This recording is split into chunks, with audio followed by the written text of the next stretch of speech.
할렐루야. 올해도 주님이 여러분과 함께 하시기 바랍니다. 자, 영신 예배는 제가 설교 제목을 새해 하나님 앞에서 어떻게 새해를 맞이하고 또 이 주신 선물을 어떻게 지켜갈 것인가.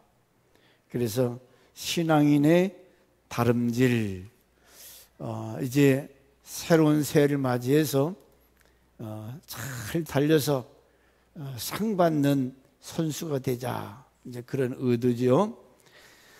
제가 어느 글을 보니까 새해를 선물로 이렇게 표현했더라고요.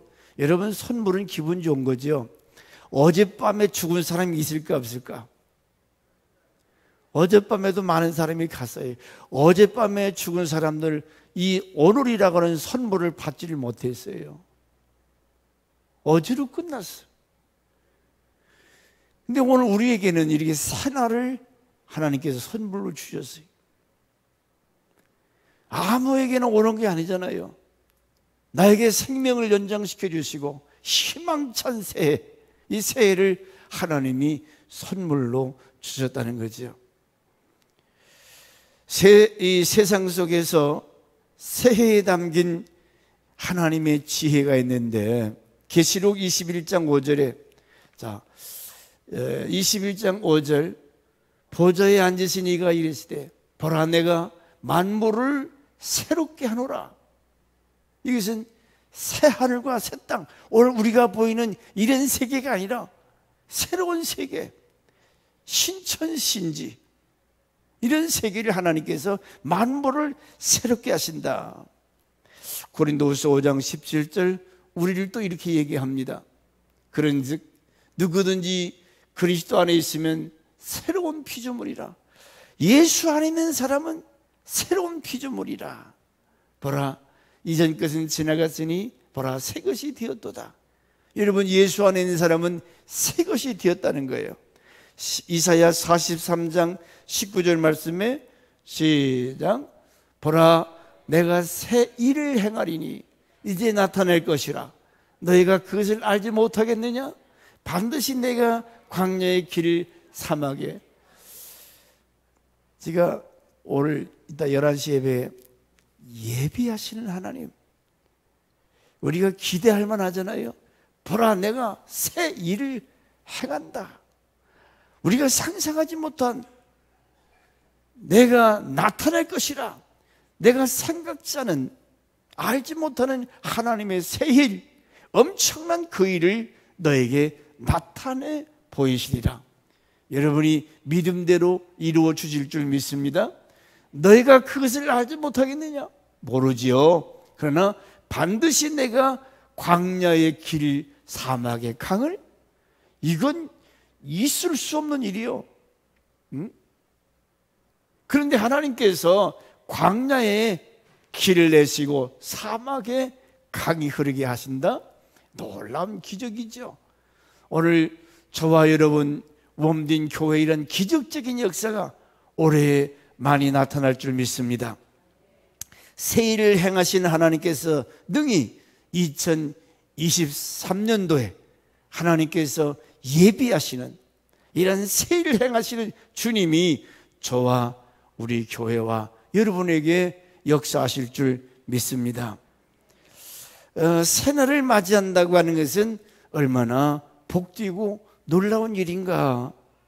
새해를 맞이하면서 중요한 것은 내가 어떻게 살아야 되는가, 어떤 자세를 가져야 되는가. 요엘서 1장 15절에 여러분이 두 가지를 선택할 기로에 서 있습니다. 요엘서 1장 15절에 같이 시작, 슬프다 그날이여, 여호와의 날이 가까웠나니 곧 면능자에게로부터 이르리로다. 어떤 자에게는 그날이, 여호와의 날, 재림의 날, 심판의 그날이 가까웠나니 곧 멸망같이 전능자에게로부터 이르리라. 그날이 여호와의 날이 오는데 그날은 멸망의 날, 슬픔의 날. 누구에게는 저렇게 임하고 누구에게는 승리의 개가를 부르는 영광의 날. 슬픈 이유가 뭐냐? 요엘서 1장 15, 16절.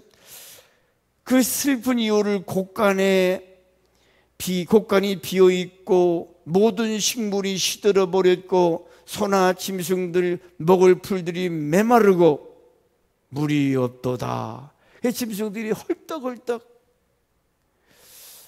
여러분, 미국에 이번에 눈이 많이 와서 사람들이 죽었다고 그러죠? 홍수, 파키스탄 같은 데는 이 육지의 4분의 3이 다 잠겼다는 거예요. 물보다. 이 지구가 지금 날 기후에 따라서 산불이 많이 났죠? 이런 것들이 마지막 징조. 왜 그러냐? 원인이 뭐냐? 신명기 11장 16절 17절에 이렇게 되는 원인이 있어요. 시작. 너희는 스스로 삼가라. 두렵건대 마음에 미혹되어 돌이켜 다른 신들을 섬기며 그것에게로 절함으로 여호와께서 너에게 진노하사 하늘을 닫아 비를 내리지 아니하여 땅이 소산을 내지 않게 하심으로 너희가 여호와께 주신 아름다운 땅에서 속히 멸망할까 하노라.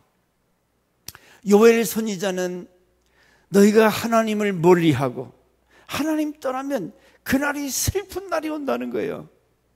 저주의 날이 온다는 거예요. 그러니까 신명기 30장 1절에도 모세가 죽으면서 이스라엘 지파 장들을 불러놓고 너희 앞에는 두 길이 있다. 너와 네 자손이 살기 위해서 살 길을 선택해라. 이건 옛날이나 지금이나 마찬가지. 올해 내가 하나님 앞에 어떻게 살 것인가? 하나님을 섬기기를 두려워하고 떠날 때 여호와 앞에 심판의 불이 다시는 돌이킬 수 없는, 기회가 없는.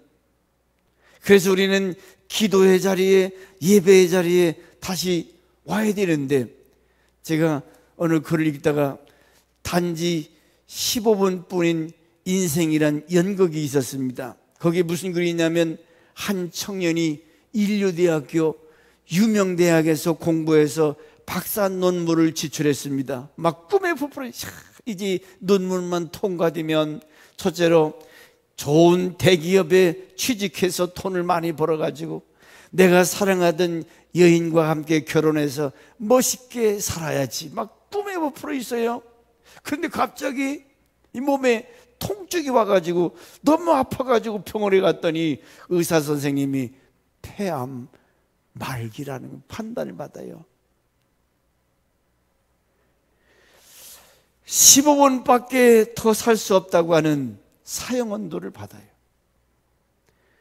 청천벽력 같은 소리에 이 청년은 충격을 받아서 정신을 잃었다가 정신 차리고 보니 벌써 5분이 지났습니다. 그때 한 통의 전보가 날아왔는데 재벌이셨던 삼촌이 돌아가시면서 모든 재산을 조카인 이 사람에게 상속한다고 하는 그 전보가 왔어요. 그러니 거부인 삼촌이 재산을 다 쳤는데 그 전보 붙들고 있는데 또 한 거에 전보가 이제는 8분밖에 안 남았습니다. 한 통의 전보가 왔는데 당신이 제출한 논문이 우수작으로 선정되었으니 학위와 함께 상급을 받아가세요라고 하는 전보가 학교에서 왔어요.